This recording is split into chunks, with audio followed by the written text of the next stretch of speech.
C'est un honneur pour moi de prendre la parole aujourd'hui aux côtés du gouvernement de la République de Guinée pour le lancement des ateliers de vulgarisation du Code de l'enfant, une étape importante pour faire vivre concrètement les droits de chaque enfant. Je tiens d'abord à remercier Son Excellence, Monsieur le ministre de la Justice et des Droits de l'Homme, pour son leadership dans la mise en œuvre de ces programmes. Mes remerciements vont également au gouvernement de la République de Guinée pour son engagement constant en faveur de la protection des droits de l'enfant, ainsi que l'ensemble des partenaires mobilisés pour cette initiative. Aujourd'hui, nous parlons d'un texte de loi, mais surtout, nous parlons d'enfants, de leur protection, de leurs droits et de leur avenir. Des enfants qui grandissent dans nos quartiers, qui vont à l'école, qui jouent dans nos rues, qui rêvent d'un avenir meilleur. La Guinée dispose d'un code de l'enfant solide qui a été adopté par l'Assemblée nationale le 3 décembre 2019 et promulgué le 11 mars 2020.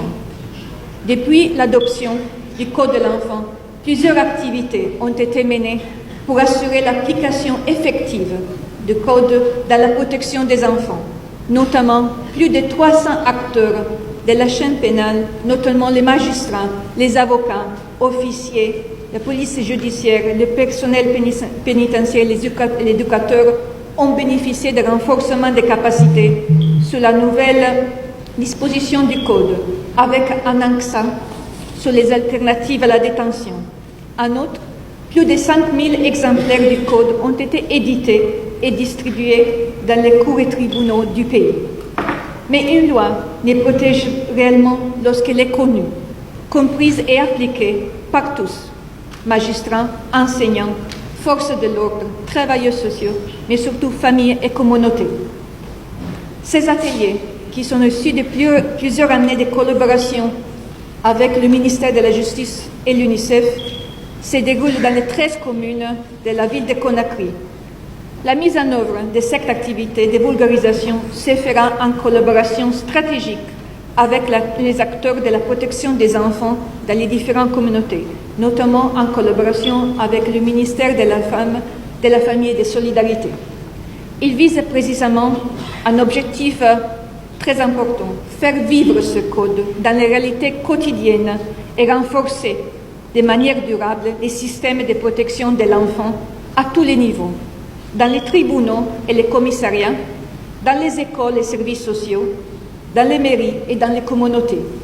Protéger les enfants n'est pas seulement une question juridique, c'est une responsabilité collective. Ces ateliers visent un objectif simple mais ambitieux, faire en sorte que chaque acteur comprenne son rôle dans la mise en œuvre du code et que l'intérêt supérieur de l'enfant guide chaque décision. Au cœur de ce programme, il y a la justice pour enfants. Un enfant protégé, écouté et accompagné à temps et un enfant moins exposé à la rue, à l'exploitation, à la déscolarisation ou de comportements qui sont au risque pour l'enfant. Un enfant qui commet une erreur reste quand même un enfant. Un enfant en conflit de la loi, avant tout, il a besoin d'être écouté, d'accompagnement, d'éducation et surtout d'une seconde chance. Une justice adaptée aux enfants protège toute la société, parce qu'une jeune qu'on aide à se relever aujourd'hui devient un adulte qui va contribuer au demain. Cette démarche prend encore plus de sens dans le contexte des transformations qui connaît actuellement la Guinée. Le développement économique et social, notamment avec les programmes Simando 2040, va générer de nouvelles opportunités, mais aussi de nouveaux défis sociaux. Dans ces périodes de changements rapides, les enfants et les adolescents peuvent davantage être exposés au risque d'exploitation, de travail précoce, de rupture scolaire et du conflit avec la loi. C'est pourquoi il est essentiel que le développement économique avance main dans la main avec la protection de l'enfant.